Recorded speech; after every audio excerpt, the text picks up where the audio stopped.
interestingly enough, I met Ron Hardy through a good friend of mine, Jeff Green.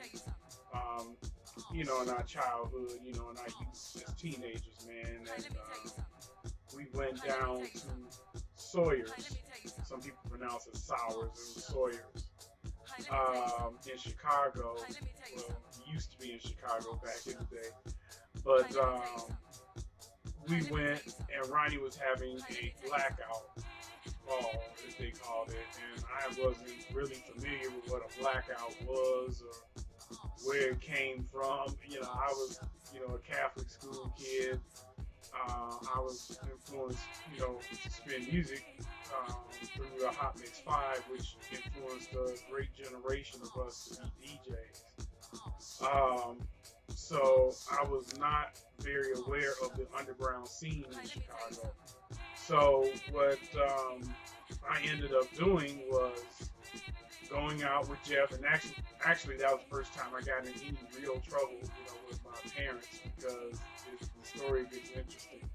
So, then we really weren't driving. We were taking public transportation, the green limousine, as we called it back in the day. Going out, taking, CTA, the Chicago Transit System, the bus, and the L train.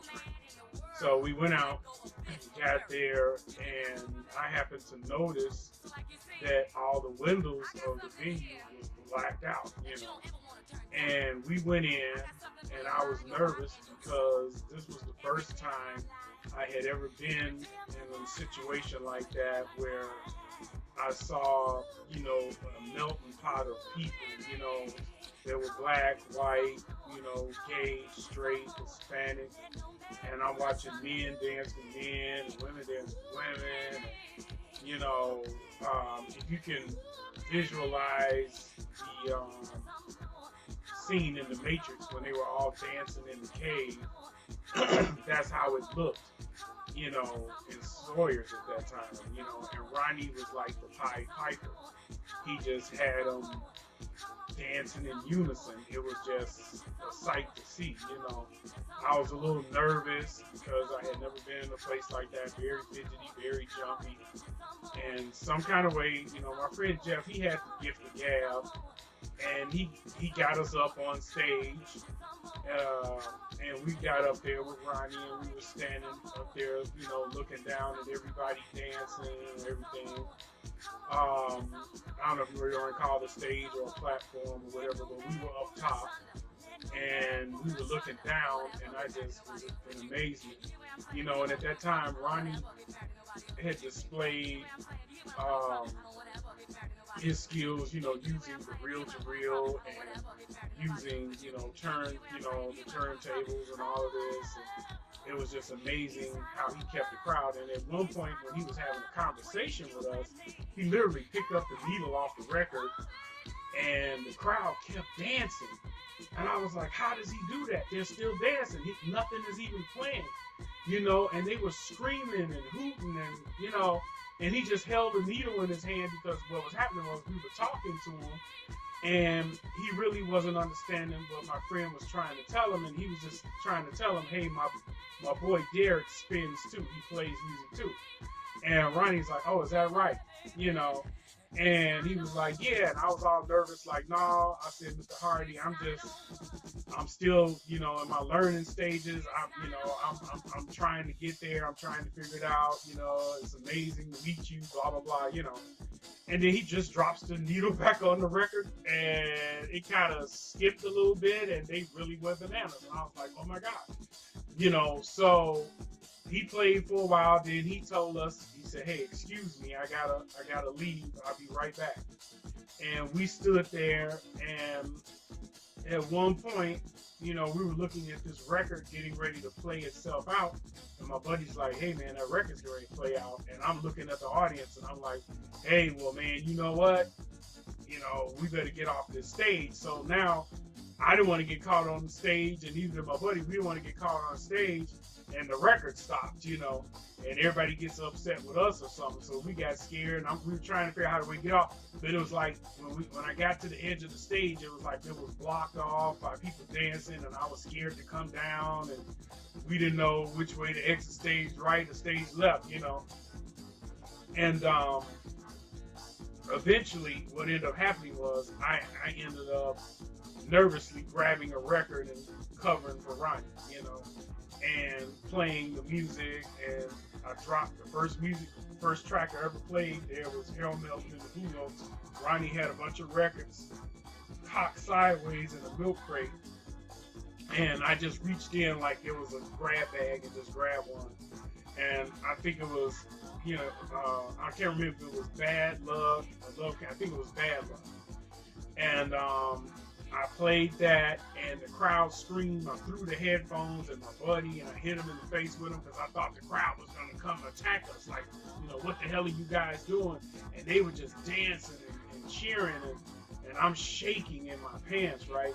So 45 minutes later, Ronnie comes back, and I didn't know whether to hit him or faint. I really felt like I wanted to faint, and as I was fainting to the floor, I wanted to hit him because I was mad at him, and at the same time, I was extremely glad to see him because I didn't know really what I was doing. I was winging it.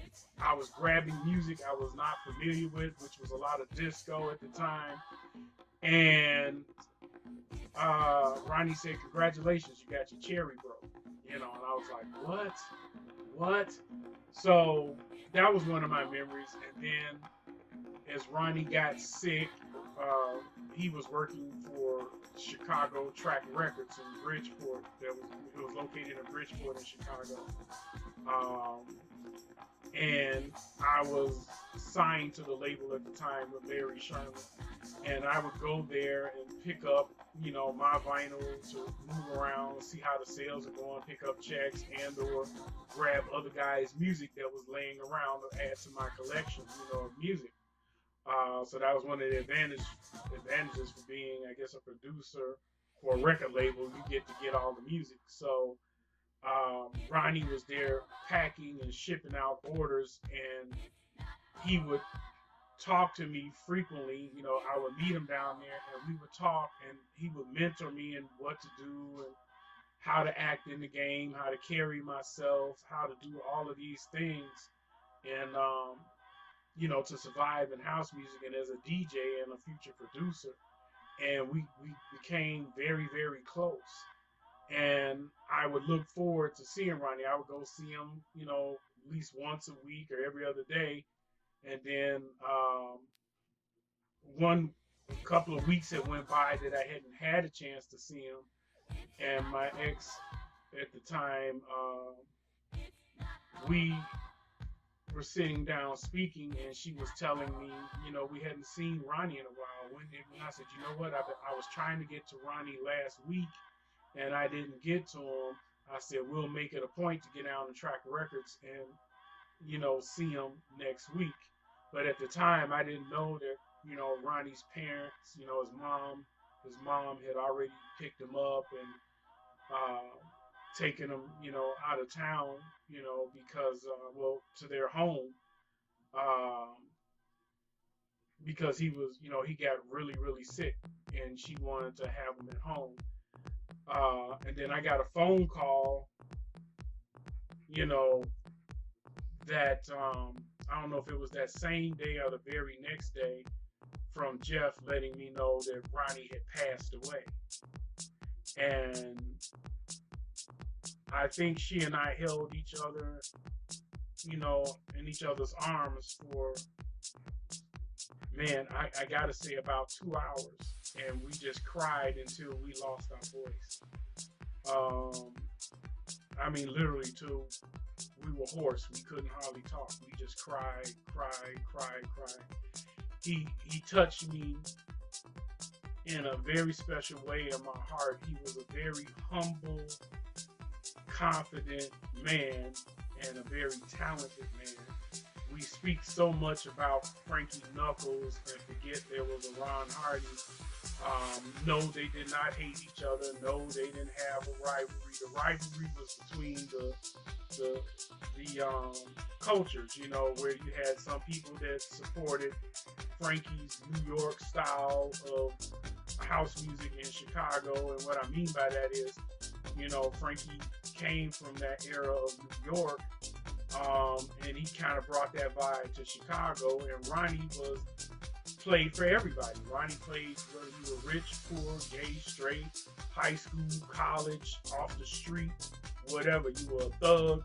He didn't care. He played for you. And Frankie was a little bit more prestigious, you know, and he wanted a certain caliber of people in his club and supporting, you know, his venues, and you had to have these memberships and all of this kind of stuff at the time. And not speaking anything against Frankie, another great, talented house pioneer, man, that bestowed a lot of wisdom on us, and influenced us as DJs. So much love to Frankie as well. But we gotta send a big shout out to Ron Hardy, man. I mean, the mixes he done, the tracks that he's made, and the impact that he's put on a whole house culture.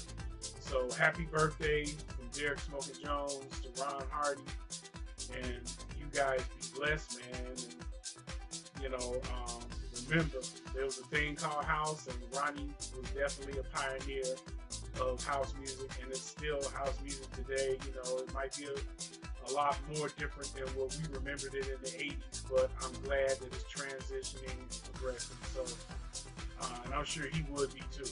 So happy birthday, Ron.